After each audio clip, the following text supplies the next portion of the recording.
Are you someone people readily confide in? If so, why do you think this is? If not, why not?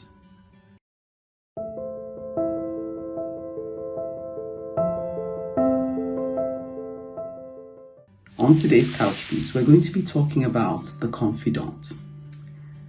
Have you been in that situation where you were desperate for someone to pour out your heart to? You were in a tight corner and needed some counseling or even a listening ear.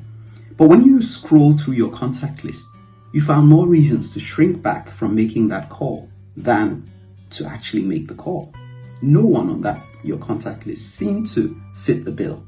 Some of us are a bit private when it comes to opening up and sharing our innermost thoughts. Perhaps because of past experiences, perhaps because we feel that no one would really give us the kind of advice we crave. They may speak more to what we want to hear rather than what we need to hear. They may come with their baggage of bias and therefore veer us away from that truth we so desperately need to be pointed to.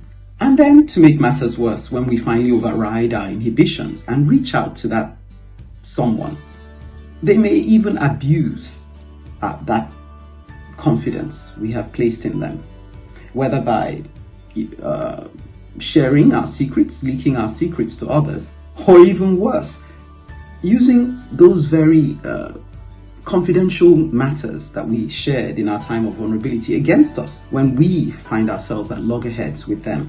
I have known some people who make very good listeners, but then subsequently turn around and share that information with others, sometimes in a malicious way.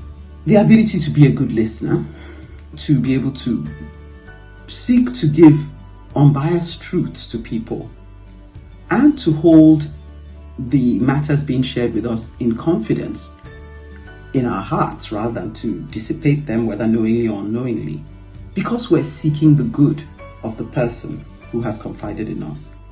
These are very precious, very hard to come by traits.